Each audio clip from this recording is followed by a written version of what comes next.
आपको याद होगा मैंने 16 महीने जेल काटी 10/6 की कोठरी में।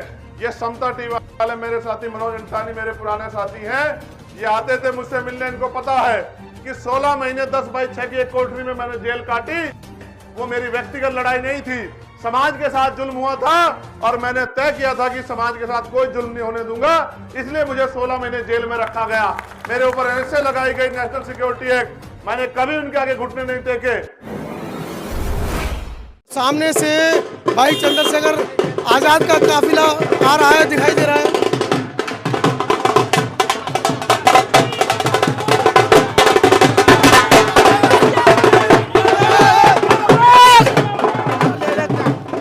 भाई चंद्रशेखर रावण से मुलाकात हो गई है, क्या किस तरह देख रहे हैं चुनावी माहौल को? चुनावी माहौल को किस तरह देख रहे हैं? चुनावी माहौल तो जनता से होता है जी, जनता आपके साथ, जनता विश्वास दिलाती है जी, तो सारे काम आगे बढ़ते चले जाते हैं। पहनता नहीं। जनता तो आगे बढ़ लो जनता का प्यार दिख रहा है आपके साथ, ये आपको पता लगेगा।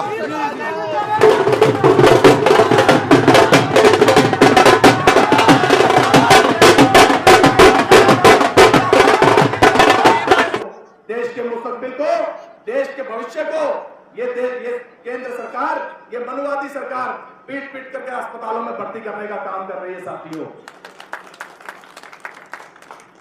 ये लड़ाई आपकी अकेले की लड़ाई नहीं है, ये लड़ाई इस बहन की लड़ाई नहीं है, ये लड़ाई इस माता की लड़ाई नहीं है, ये लड़ाई देश की अस्मिता, देश के मान सम्मान और स्वाभिमान की लड़ाई है। आज भाई चंद्रशेखर रावण ने आजाद समाज पार्टी काशीराम को लेकर एक विशाल जनसभा बिजनौर के नजीबाबाद में की और आप देख रहे हैं कितना बड़ा जन सैलाब यहाँ पर उमड़ा है उनको देखने के लिए, उनको सुनने के लिए। और उन्होंने अपने बयान में कहा कि एक नोट एक वोट मुझे चाहिए, अगर आप चाहते हैं इस न्याय की लड़ाई में बहुजनों का साथ देना, अपनी सरकार बनाना, तो अपने आप में एक बड़ी बात उन्होंने कही है, एक वोट एक नोट। भाई चंद्रशेखर रावण ने अपनी केतली भी रख दी सामने कि एक नोट एक वोट दीजिए और सरकार बनाइए। अंग्रेजों के गुलामी के समय 14 अगस्त 1947 को इस देश में हर जाति धर्म के लोगों को इस तरह के अवसर और अधिकार प्राप्त नहीं थे जैसे आज हैं। 14 अगस्त को हम लोग इस देश में अंग्रेजों के अधीन थे। 15 अगस्त 1947 को यह देश आजाद हुआ, लेकिन 16 अगस्त 1947 को बहुत अलग तरह के परिवर्तन लोगों की जिंदगी में नहीं हुए। परिवर्तन को इस तरह समझिए कि 14 तारीख को जिसकी जेब में 100 रुपए थे, आजादी के बाद 16 तारीख को भी उसकी जेब में 100 ही रुपए थे। 14 तारीख को जिसपे एक गज जमीन नहीं थी, आजादी मिलने से ऐसा नहीं कि 16 तारीख को उसके पास 100 बीघे जमीन आ गई थी। 14 तारीख को जो नौकरी नहीं करता था, जिसके पास रोजगार उद्योग धंधे नहीं थे, 16 तारीख को भी उसके पास रोजगार नौकरी उद्योग धंधे नहीं आए। असल परिवर्तन इस देश में आया जब 26 जनवरी 1950 को बाबा साहब अम्बेडकर का संविधान इस देश में लागू हुआ, जो संविधान हर तरह की गैर बराबरी को खत्म करता है, चाहे वो धर्म के आधार पे हो, चाहे जाति के आधार पे हो, चाहे वो आर्थिक आधार पे हो। वो संविधान जो मानव को एक समान बनाता, वो संविधान जो मेरे जैसे प्राइमरी स्कूल के हेडमास्टर के बेटे को भी लोकसभा का चुनाव लड़ने की आजादी देता है और गांव में रहने वाले मजदूर को भी, उसके बच्चे को भी पढ़ लिख के डॉक्टर, इंजीनियर, IAS, IPS बनने की आजादी देता। ये एक इतना बड़ा परिवर्तन हुआ, जैसे हमने सुना कि ये युग आया, वो युग आया, वो युग आया, लेकिन एक ऐसा युग भी आया संविधान का जिससे गरीबों को भी आगे बढ़ने का, पढ़ने का, रोजगार करने का, नौकरी करने का, कुर्सी पे बैठने का अधिकार मिला। याद करो, संविधान से पहले पाल, प्रजापति, कश्यप, सैनी, मौर्य, शाक्य, कुशवाहा, सैन, विश्वकर्मा, निषाद, मल्ला, चमार, वाल्मीकि, पासी, धोबी, कोरी, खटीक का बच्चा कुर्सी पे नहीं बैठ सकता था। डॉक्टर, इंजीनियर, IAS, IPS नहीं बन सकता था। तब तो एक ही अधिकार था। आजादी से पहले राजा महाराजा हुआ करते थे और कहते थे कि रानी का बेटा ही राजा बनेगा। रानी के पेट से जो संतान पैदा होती थी वही राज करती थी, बाकी लोग गुलामों जैसा जीवन जीते थे। राजा जो कानून बनाता था, जो उंगली उठा देता था, वही कानून बन जाता था। लेकिन बाबा साहब अम्बेडकर ने रानी का पेट चीर दिया और बाबा साहब अम्बेडकर ने कहा कि आज के बाद राजा बैलेट बॉक्स से तैयार होगा, आपकी वोट से तैयार होगा, आज के बाद रानी का बेटा राजा नहीं बनेगा। दुश्मन भी इस बात को समझ रहा था। जब बाबा साहब ने वोट का अधिकार दिलाया, दुश्मन बड़ा षड्यंत्रकारी है जो लंबे समय से शासन करता आ रहा है, उसके मन में भी ये बात थी कि डॉक्टर अंबेडकर ने जो व्यवस्था बना दी है, इसके बाद तो इनका गरीबों कमजोरों का राज आ जाएगा, आप राज कैसे करोगे। बाबा साहब ने वोट का अधिकार दिलाया, दुश्मन ने समझदारी से इसका तोड़ निकाला। दुश्मन ने कहा इनके पास वोट है, हमारे पास नोट है, हम इनकी वोट को नोट से खरीद लेंगे। और बाबा साहब लंबे समय तक समझाते रहे, राजकाज उस तरह से नहीं आया, क्योंकि जो वोट तैयार हुआ था उसको दुश्मन पैसे से खरीद लेता। हमारे लोगों के पास पैसा नहीं था और उनको घर चलाने के लिए जरूरत थी। जब जब वो अपने वोट का प्रयोग करने के बारे में सोचते, दुश्मन 4 दिन 6 दिन पहले आ जाता और ये कहता वोट से क्या बदलेगा, पढ़े लिखे लोग नहीं थे, पैसा ले लो, हमें वोट दे दो। लंबे समय चलता रहा और बाबा साहब समझाते समझाते चले गए। 18 मार्च 1956 को उन्होंने एक भाषण दिया आगरा में कि मुझे मेरे पढ़े लिखे लोगों ने धोखा दिया, जो मैं करना चाहता था उसका एक हिस्सा भी नहीं कर पाया। और उन्होंने ये भी कहा मुझे और आपको कि बड़ी मुश्किल से तमाम तरह के अन्याय, अत्याचार, आरोप, मुसीबतें, कठिनाइयां सह के अपने 4-4 बच्चों को कुर्बानी देके मैं इस कारवा को यहां तक लेके आ पाया हूं। अगर आप इसको आगे नहीं ले जा सकते, इसको पीछे मत जाने देना मेरे बच्चों। लेकिन बाबा साहब तो 56 में चले गए और 10 साल कारवा रुका रहा। 10 साल बाद डीआरडीओ के एक साइंटिस्ट जो पंजाब में जन्मे, क्लास 1 के अधिकारी मान्यवर काशीराम साहब अपनी नौकरी कर रहे थे। मान्यवर दीना भाना वाल्मीकि साहब ने उनको एक किताब दी, जिस किताब का नाम था एनिहिलेशन ऑफ कास्ट, जाति का विनाश। और उन्होंने कहा कि आज जो कोट आपने पहना है साहब, ये बाबा साहब अम्बेडकर की देन है। मान्यवर काशीराम साहब कहने लगे कि भाई ये तो मेरी पढ़ाई से मुझे कोट मिला है। उन्होंने कहा साहब ऐसा नहीं है, आप इस देश की व्यवस्था को नहीं जानते, एक बार ये किताब पढ़ना तो आपको एहसास हो जाएगा कि कुर्सी पे बैठने का अधिकार और कोट पहनने का अधिकार आपको आप स्वयं मिला है, या इसके लिए किसी महापुरुष ने अपने 4-4 बच्चों की कुर्बानी दी है। और हुआ भी ऐसा ही, जब काशीराम साहब ने उसी रात में 3 बार एनिहिलेशन ऑफ कास्ट पढ़ी तो रो पड़े, चिल्ला पड़े, दुखी हो गए और अगले दिन सुबह अपनी नौकरी को लात मार दी। उन्होंने कहा बाबा साहब तो मुझे शासक बना के गए थे, मालिक बना के गए थे, मैं तो समझ ही नहीं पाया नौकर चाहे क्लास 1 का हो या क्लास 4 का वो नौकर होता है। मैं इस देश में नौकर बनने के लिए पैदा नहीं हुआ, मैं इस देश में राजकाज लेके आऊंगा। और वो गली गली घूमने लगे, लोगों को समझाने लगे। जब मान्यवर काशीराम साहब मेरी तरह गांव गांव गली गली जाके लोगों को समझाते तो लोग उनको कहते कि ये काशीराम ने तो अपनी नौकरी छोड़ दी है, इसने तो ये काम ले लिया है लोगों को समझाने का। भाई हमें तो अपना काम है, हमें तो मेहनत मजदूरी करनी है, हमें तो अपने बच्चों का पेट पालना है। लेकिन काशीराम साहब डरे नहीं, लगातार समाज को समझाते रहे। और उन्होंने जो सबसे बड़ी बात समझाई, जो बाबा साहब के दिल में टीक रह गई थी, उन्होंने कहा कि वोट की रक्षा बहन बेटी की रक्षा की तरह करनी। वोट को बेचना नहीं है, वोट को जिम्मेदार आदमी को सौंपना है। अगर आप वोट को बेचोगे तो दुश्मन के हाथ में हथियार दे दोगे, इस हथियारों से आपके बच्चों के अधिकारों का कत्ल होगा और आप इस देश में फिर से गुलाम बन जाओगे। उनकी बात को समाज ने मान लिया, उनकी बात पे समाज ने भरोसा कर लिया और समाज उनके साथ उठ खड़ा हुआ। एक ऐसी आंधी भी आई कि जिनको कुर्सी पे बैठने नहीं दिया जाता था, उनका मुख्यमंत्री भी उत्तर प्रदेश में बना। एक ऐसी आंधी भी समाज के सहयोग से पूरा बहुजन समाज इकट्ठा हुआ और वो पहली आंधी यहीं से नगीना से चली, बिजनौर से चली, जिसमें आपने यहीं से पार्लियामेंट भेज के इसी धरती ने उत्तर प्रदेश में 4-4 बार चीफ मिनिस्टर हमारा बनाया। लेकिन दुश्मन तो बहुत तेज है। दुश्मन की निगाह इस बात पे पड़ गई कि पहले तो हम इनके वोट को नोट से खरीद रहे थे, मान्यवर काशीराम साहब का नाम का आदमी आया, इन्होंने तो लोगों को वोट बेचना बंद करवा दिया। अब तो ये अपनी वोट का सही प्रयोग करने लगे। उसने फिर षड्यंत्र किया और षड्यंत्र इस बार कमाल का था, वो मशीन ले आया। अब उसने कहा वोटों की चोरी करने की जरूरत नहीं है, वोटों खरीदने की जरूरत नहीं है, आप वोट किसी को डालो, वोट हमारे खाते में आएगा। और ईवीएम से वोट की चोरी होनी शुरू हो गई। दुश्मन बड़ा चालाक था, वो जानता था कि अगर मान्यवर काशीराम साहब इसी तरह आंदोलन चलाते रहे तो वो दिन दूर नहीं कि इस देश के प्राइम मिनिस्टर मान्यवर काशीराम साहब बनेंगे। उनको कोई रोक नहीं पाएगा क्योंकि उनके पास खोने का कुछ नहीं था। आज के नेताओं को सीबीआई ईडी इनकम टैक्स पकड़ लेती है, मुकदमे जेल पकड़ लेती है, लेकिन मान्यवर काशीराम साहब तो जान को दांव पे लगा के गली गली घूम के समाज को तैयार कर रहे थे। इतने बड़े नेता बन गए लेकिन जरा सा भी उनके अंदर अहंकार नहीं आया। उसका परिणाम यह हुआ कि ईवीएम से वोट की चोरी होने लगी और मान्यवर काशीराम साहब 2006 में समाज को समझाते समझाते चले गए।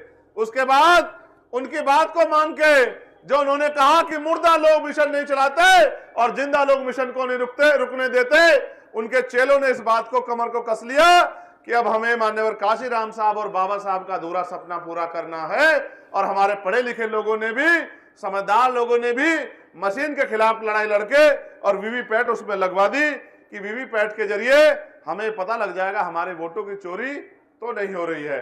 और हुआ भी ऐसा ही, लेकिन दुश्मन बड़ा तेज है, उसने सुप्रीम कोर्ट से आदेश करा दिया कि वीवीपैट से उन्हीं की गिनती होगी जहां दूसरे नंबर का व्यक्ति ऑब्जेक्शन करेगा। अब पूरे देश में तो हम दूसरे नंबर की पार्टी नहीं है, तो हुआ ऐसा कि हमारी उस वोट का फायदा भी हमें नहीं मिलने लगा। आज हालात ऐसे हैं, पिछले 3 महीने से दिल्ली में आंदोलन चल रहा है और सुप्रीम कोर्ट में भी केस चल रहा है। पूरी आशा उम्मीद है, चीफ जस्टिस भी बड़े मजबूत है कि इस बार ईवीएम से जो वोट की चोरी हो रही थी वो रुक के चुनाव बैलेट पेपर से होगा। इस बात की तैयारी भी इस बार बड़े पैमाने पर चल रही है। और साथ साथ एक और चीज हमने बात लिख के दी है हमारे साथियों ने कि अगर आप ये कहते हैं समय कम है, ईवीएम द्वारा बैलेट पेपर की व्यवस्था नहीं हो सकती, बैलेट पेपर चुनाव नहीं हो सकता, तो हमने उनको दूसरा ऑप्शन ये दिया है कि वीवीपैट में जो पर्ची निकलती है वो मशीन में गिरने की बजाय हमारे हाथ में आ जाए। हम ये देख लें जिसको वोट दी थी उसको गई या नहीं गई, और फिर उस पर्ची को हम लोग एक बॉक्स में, बैलेट बॉक्स में जमा कर दें और आप मशीन से मत गिनना, आप हमारी पर्चा गिन देना। हम लोग वोट देके 5 साल इंतजार करते हैं और महसूस करो ये बात आपकी समझ में आएगी। जो फर्स्ट फेज में वोट देगा उसकी गिनती भी आखिरी फेज के बाद होगी। यानी कि अगर हमारे यहाँ फर्स्ट फेज में चुनाव है तो हमारी गिनती भी आखिरी में होगी। जब हम 45 दिन इंतजार करेंगे तो 2 दिन और इंतजार कर लेंगे, लेकिन हम अपनी वोट की चोरी नहीं होने देंगे। इस बार लड़ाई आर पार की चल रही है क्योंकि देश में जो लड़ाई है वो संविधान बचाने की है। संविधान बचेगा तो इन गरीबों के बच्चे भी कुर्सी पे बैठेंगे, संविधान बचेगा तो वोट का अधिकार बचेगा, और वोट का अधिकार रहेगा तभी कोई आपकी बस्तियों में आएगा। मैं आपको भी कहना चाहता हूं, 70 साल से ज्यादा हो गए आजाद हुए, आज भी आपके पक्के मकान नहीं बन पाए, आज भी आपके घरों में सुख सुविधा नहीं आ पाई। आप मेहनत मजदूरी करके अपना पेट पालती हो, आपके हाथों की लकीरें आप देखो, जितनी लकीरें कुदरत ने हाथ में बनाई उससे 100 लकीरें आपके हाथ में ज्यादा होंगी। पूरी जिंदगी आपने मेहनत मजदूरी की, हम लोगों को पाल पोस के बड़ा किया कि हम इस देश में अपनी जिंदगी बदलेंगे। अगर सरकारी सिस्टम नहीं रहेगा मेरे लोगों तो सरकारी नौकरी कहां मिलेगी, और सरकारी नौकरी नहीं रहेगी तो प्राइवेट सेक्टर में कुर्सी पे आपको कौन बिठाएगा। आने वाला समय ऐसा है कि इस देश में अगर संविधान नहीं बचा तो हम लोग गुलाम जैसे हो जाएंगे जैसे आजादी से पहले थे। क्या आप चाहते हो कि गुलामी आ जाए? जोर से बताओ, चाहते हो क्या गुलामी आ जाए? गुलामी आएगी तो एक शख्स पे नहीं आएगी, गुलामी आएगी तो व्यवस्था के अनुरूप आएगी। आपको व्यवस्था याद है? व्यवस्था क्या है? व्यवस्था यह है कि हमारी जो सामाजिक आधार पे जो आजादी, हमें गैर बराबरी के खिलाफ, जाति के आधार पे जो गैर बराबरी होती है, जिसमें हमें अधिकार मिला है कि अगर जाति के आधार पे कोई गैर बराबरी करेगा तो उसके खिलाफ मुकदमा दर्ज होकर वो जेल जाएगा। ये गैर बराबरी जाति के आधार पे है, ये गैर बराबरी नहीं रहेगी, ये खाई ऊंची हो जाएगी और पहले जिस तरह से हम लोग सारे अधिकार छीने गए उसी तरह के हालात हो जाएंगे। उसके साथ साथ जो धर्म के आधार पर गैर बराबरी है, ये गर्मी तो आप लोग सह लोगे, लेकिन जिस तरह के हालात आज हैं, आपने परसों तरसों देखा दिल्ली में क्या हुआ, देखा आपने दिल्ली में नमाज पढ़ते लोगों को क्या देखना पड़ा? देखना पड़ा नहीं देखना पड़ा? क्या दिल्ली में नेताओं की कमी है? बड़े बड़े नेता हैं या नहीं है? तो बताओ, आपको लगने वाली लाश से किसी को तकलीफ हुई या नहीं हुई? यही हालात धर्म के आधार पे, जो क्योंकि संविधान इजाजत देता कि धर्म के आधार पर गैर बराबरी नहीं हो सकती, वही धर्म के आधार पर गैर बराबरी आपने देखी।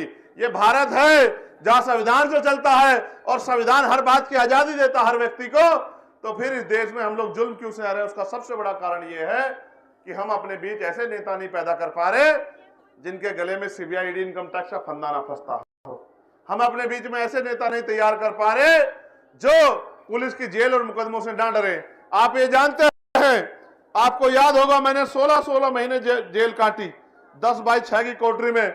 ये समता टीवी वाले मेरे साथी मनोज अंटानी मेरे पुराने साथी हैं, ये आते थे मुझसे मिलने, इनको पता है कि 16 महीने 10/6 की एक कोठरी में मैंने जेल काटी।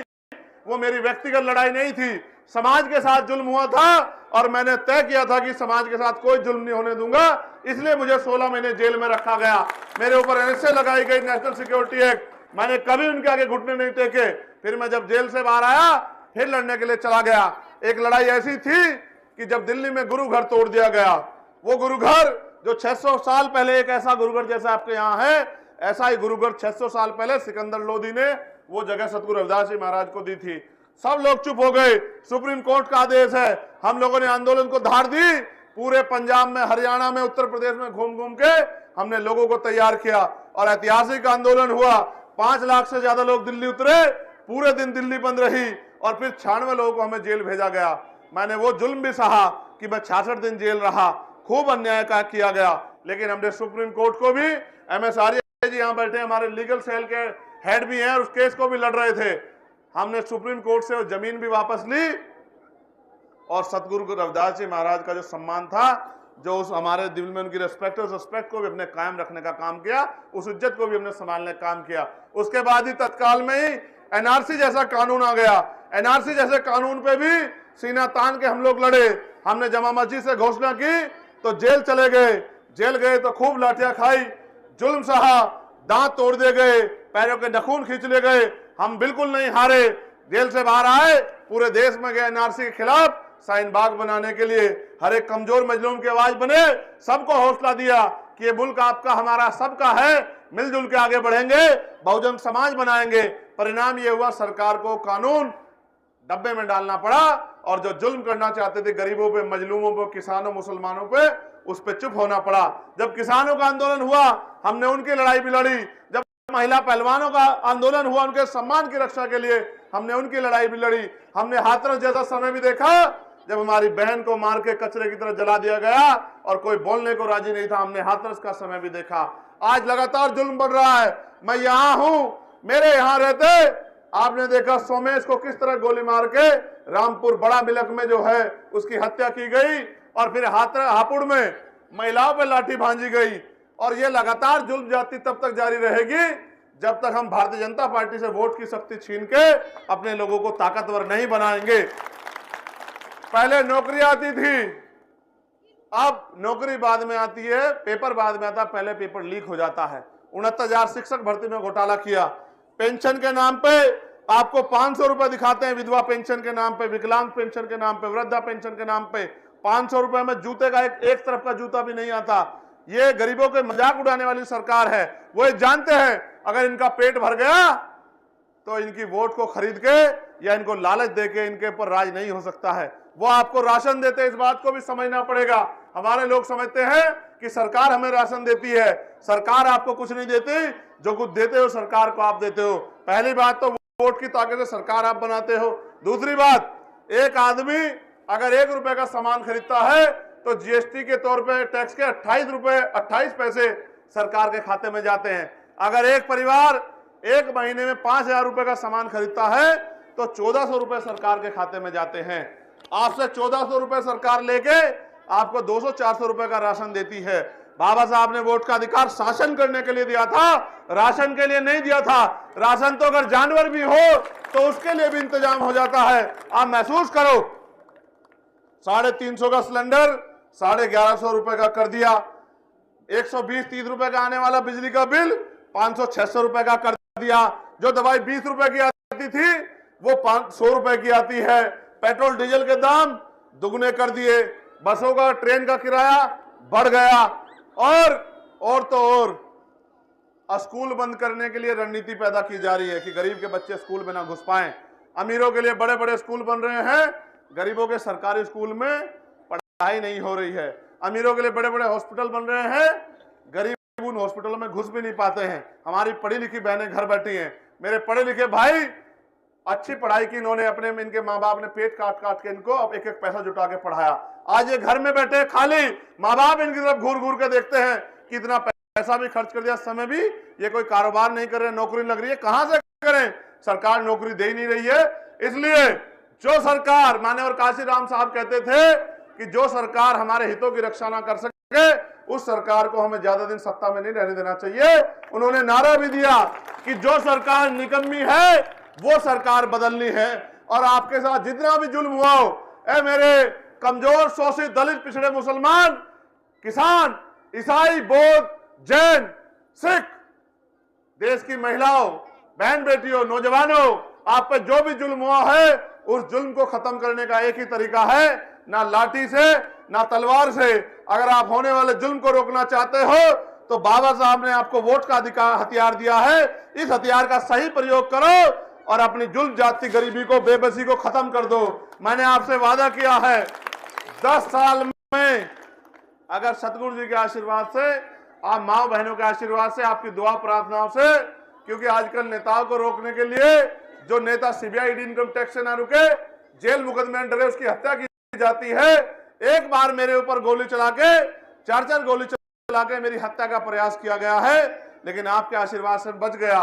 इसलिए आपसे कहना चाहता हूं कि अगर मुझे 10 साल की जिंदगी मिली, मैं आपको वचन दे कहता हूं कि आपका हाथ किसी के आगे ऐसे फैलने नहीं दूंगा। इस बात की मैं गारंटी देता हूं। आप लोग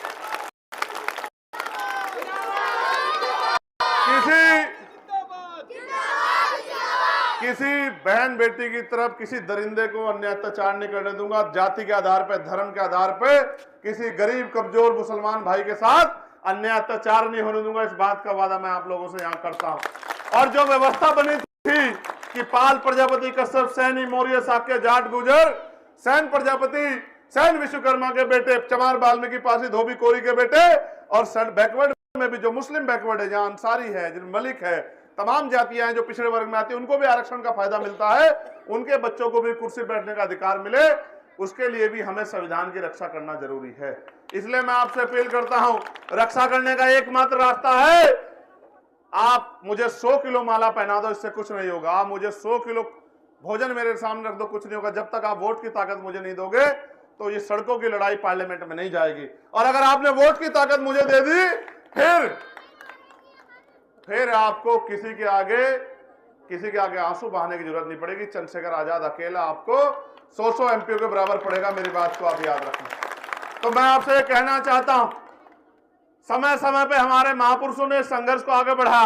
ये भी संघर्ष को कंधों पे जिम्मेदारी हम लोगों ने उठाई है कि हम अपने खून का एक कतरा कतरा लुटा के इस संघर्ष को कामयाब करें। क्या आप इस लड़ाई में हमारा साथ दोगे? दोनों हाथ उठा के बताओ जो लोग साथ देंगे। ये टीन के नीचे छांव में जो लोग खड़े हैं, इनमें जो हरी शर्ट वाले भाई खड़े हैं, उनका हाथ नहीं उठा, क्या वो हमारे साथ नहीं है? नहीं, दोनों हाथ उठाओगे तो मानूंगा, एक हाथ से तो मानूंगा, फॉर्मेलिटी कर रहे हो। और ये जो लाल सी शर्ट वाले भाई पीछे खड़े हैं, अगर मैं वकील आदमी हूं, नजर नहीं रखूंगा तो नजर में चोरी हो जाएगी। हाथ नीचे कर लो। आप जानते हो क्या कभी जुल्म हुआ हो मैंने आपका हाथ छोड़ा कभी? पूरी जिम्मेदारी से बताओ। आप ये भी पता कर लेना, परसों जो जुल्म हुआ, 15 मिनट में भीम आर्मी के लोगों ने वहां जाके मौके पे उस जुल्म के खिलाफ लड़ाई लड़ने का दिल्ली में गया। आप पता करवा लेना कि उसको सस्पेंड किसने करा, जिस एसआई ने ये गलत हरकत की थी। आप पता करवा लेना, और नहीं पता करा पाओ तो फोन है आपके, उसमें बीबीसी को रिपोर्ट देख लेना। आपको ये पता लग जाएगा कि भीम आर्मी के लोगों ने मौके पे पहुंच के उस जुल्म के खिलाफ आवाज उठाई। अभी तो हम सड़कों पे हैं। जब ये लड़ाई आगे बढ़ेगी तो हर जुल्म जाति की आदियां थम जाएंगी और स्वाभिमान सम्मान के साथ आप अपने मुल्क में आगे बढ़ पाओगे। इसलिए मैं आपसे अपील करता हूं, लोकतंत्र में अगर आप चंद्रशेखर आजाद को ताकत देना चाहते हो तो उसका एकमात्र रास्ता है कि आप केतली चुनाव निशान पर वोट करो। करोगे नहीं करोगे बताओ? दोनों हाथ उठा के बताओ जो वोट करेंगे। ऐसा तो नहीं कोई पैसे वाले के चक्कर में पड़ जाओगे? पक्का? किसी की बातों में तो नहीं आओगे? चलो बहुत बढ़िया। आप ये भी देखो जरा, ये क्या लिखा है, ये पढ़ो।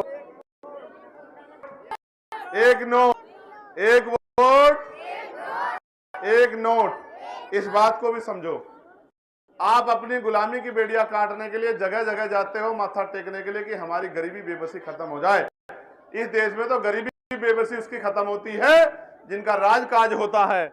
और आपको मैं उदाहरण के तौर पे बताना चाहता हूं, एक बार सतगुरु रविदास जी महाराज ने से उनके अनुयायियों ने पूछा, माँ इधर देखो, गौर करो, ये बहनें भी, भाई आपस में मत बोलो, प्रधान जी चुप हो जाओ एक मिनट।